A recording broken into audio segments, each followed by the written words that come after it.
Not all protein helps your body the same way. Some sources are more complete, they absorb better, and they keep you feeling full for longer. Many people don't know what the best protein source actually is, especially if your goal is building muscle, staying full, or putting together some low-calorie, high-protein meals that support metabolic health and fat loss. I'm a nutrition and wellness coach, and in this video, I'm gonna rank 10 of the best protein sources using the scale from S tier to F tier. I'll also point out 2 sources you definitely wanna be aware of, and the smartest and most delicious ways to eat each of them. Protein source number 1 is cottage cheese. And cottage cheese is pretty underrated. It gives you a high quality dairy protein that tends to digest slower than whey. Now that slower digestion is actually an advantage when it comes to keeping you full. General digestibility places milk proteins at roughly 95%. So this is a very high quality dairy protein, and it doesn't require much preparation at all. So it's very practical. You can blend it, you can add fruit to it, you can make bowls with it. So it also fits really well into the category of high protein meals for weight loss because it's simple, filling, and easy to build around. My favorite way to eat it is either with some Ceylon cinnamon and blueberries or blended into scrambled eggs. Given all of that, I would rank cottage cheese as A tier.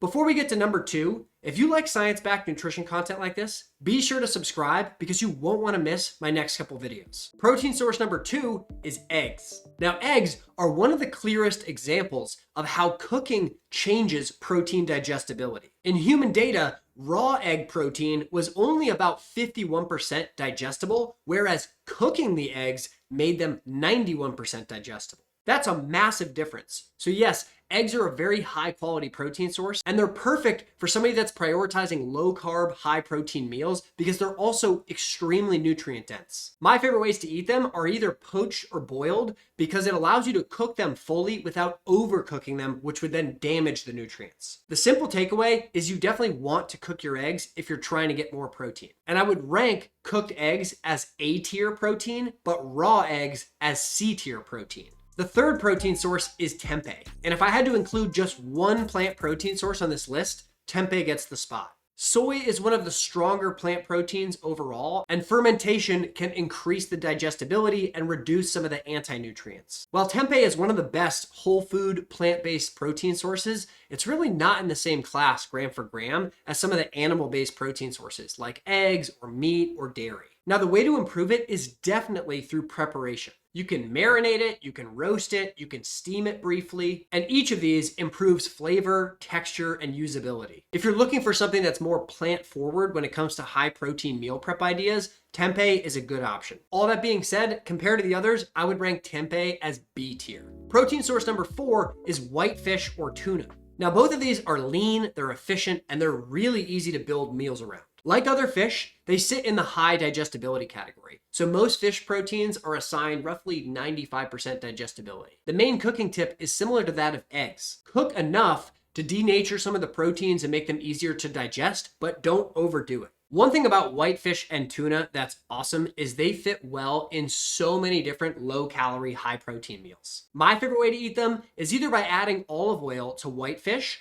or by making a tuna fish salad with dried cranberries. I'd rank whitefish and tuna as A tier. For the 5th protein source, let's talk about salmon. This is one of my favorite high protein foods because it's also loaded with healthy omega-3 fatty acids. Just like whitefish and tuna, broad digestibility ranges place it around 95%. And like other animal proteins, some light cooking does improve that digestibility. Now, if you're looking for the best protein to gain muscle, salmon is one of those options. The reason being, while it provides highly bioavailable protein, it also provides the omega-3 fatty acids and antioxidants like astaxanthin that support inflammation and recovery. My favorite way to eat it is to bake it with lemon, herbs, some other vegetables, and some sweet potato. Salmon is really the full package, and because it's so nutrient dense, it has the omega-3s and the antioxidants that protect your metabolic health and fight inflammation, I put salmon at S tier. Protein source number 6 is chicken breasts or chicken thighs. Now, you knew chicken was going to be on this list. It's not exactly exciting, but it's certainly dependable.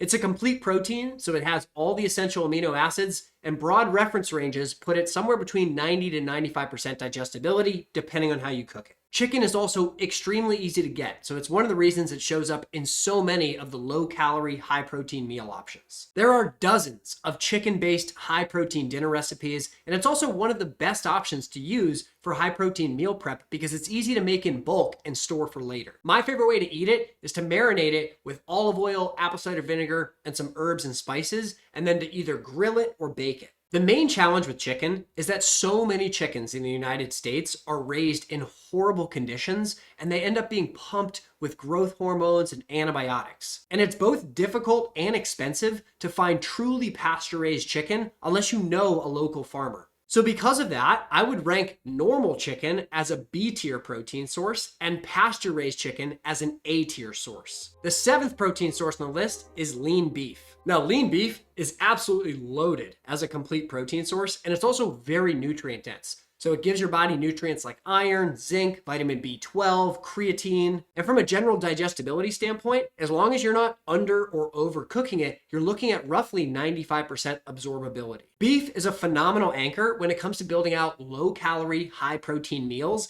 especially because if you can get grass-fed beef, you're getting even higher nutrient density and more of the anti-inflammatory omega-3 fatty acids. My favorite way to eat lean beef is in a burger or taco bowl, or even just grilling a simple steak with a side of vegetables. Lean beef, especially if you're getting ground beef, is easier to get grass-fed and it's fairly affordable, so I would put this at A tier. The 8th protein source on this list is sardines. Now, these absolutely deserve a spot on this list because they have a ton of high quality protein, a ton of omega-3 fatty acids, and they're one of the most nutrient dense foods gram for gram on earth. Another underrated factor is one 2025 review pinned canned sardines at roughly 95% protein absorbability. Considering you don't have to cook them out of the can, that's awesome. I get it. You might be thinking, I don't want to eat sardines. They taste terrible, but there are a couple key ways that you can improve that. Lemon, vinegar, mustard, olive oil, garlic. Mix and match any of these and you can significantly improve the taste profile of sardines or anchovies. My favorite way to eat them is in a bowl with balsamic vinegar, olive oil, garlic, some chopped red onion, and parsley. Considering how convenient, cheap, and nutrient dense they are, there's no doubt in my mind I put sardines at S tier. The 9th protein source on the list is whey protein isolate. And if we're talking about pure protein efficiency, whey isolate is probably number 1 on the list. From a protein absorbability standpoint, whey isolate has been given a score of 109. And in simple terms, that just means it's giving your body over 100% of the essential amino acids that it needs. And that's one of the reasons that whey protein isolate stands out compared to some of the other protein powders. But the best way to use it is to fill a gap, not to replace real food. Now, a major bonus that I have to call out here is that you don't need to improve the digestibility by cooking it. But the downside is the range in quality is huge. My favorite way to eat it is in a simple smoothie. Just water, whey protein, some Greek yogurt, and frozen blueberries. And if you're looking for a go-to whey protein powder, the one I send all my clients to is Momentous. It's NSF certified, it's 100% grass-fed from European cows, so it's A2 dairy, which makes it more digestible. And most importantly, it's third-party tested for heavy metal content and very low.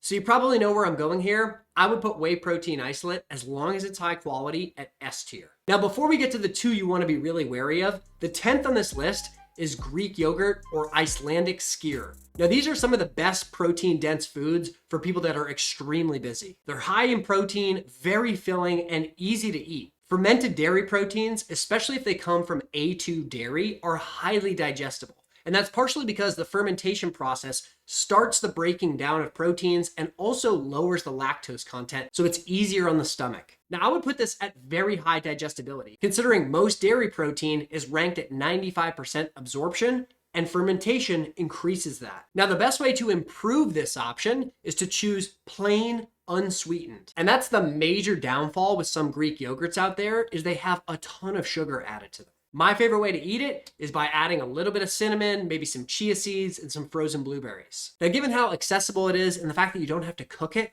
I would put high quality Greek yogurt or Icelandic skyr at S tier. Now, let's talk about the protein sources you should be aware of, because this is where many people get misled. And before we get there, if you want more science-backed nutrition strategies like this, do yourself a favor and subscribe to the channel. Now, the strongest protein foods usually combine three things: a strong amino acid profile, high digestibility, and enough quantity of protein to anchor a meal. The first protein source that I'd be really careful with is plant-based protein powders. This one needs some nuance because not all protein is created equal. While a high-quality whey protein powder is really high absorption, plant protein powders like pea or soy protein, much different story. Many of them are less digestible, they're lower in key amino acids like leucine, and they simply don't give you the same satiety or muscle building effect gram for gram as a whey protein would. So the label might say you're getting 20 to 25 grams of protein, but the absorption for pea protein or soy protein ranges somewhere between 60 to 90%.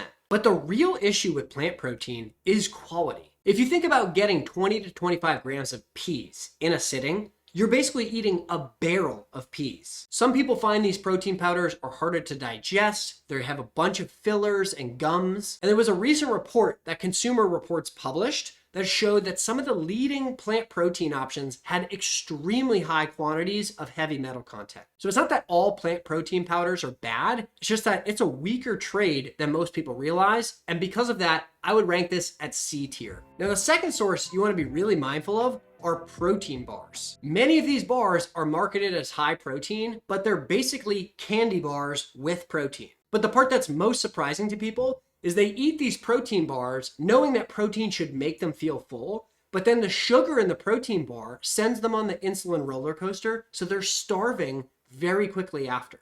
I'm not here to say every protein bar is bad, but most of them have much higher sugar content and they've been much more processed than you typically want. The bigger point I'm trying to make here is that protein quality matters much more than protein branding. And because of that, aside from a few exceptions, I would put protein bars at D tier. Now here's the main shift I'm trying to encourage with this video. Stop asking, how do I cram in more protein? And start asking, which protein sources actually give my body the highest return? Because when you choose higher protein sources, you stay full for longer, you recover faster, you build meals with less effort, and you create a nutrition pattern that's easier to sustain for years instead of weeks or months. And that's the most important thing. You don't need a perfect plan, you just need a durable one. And identifying the highest quality protein sources that you like gives you the anchors you need for your meals. Next time you look at a label and it says high protein, it's worth asking, is this actually a high protein source or just protein marketing?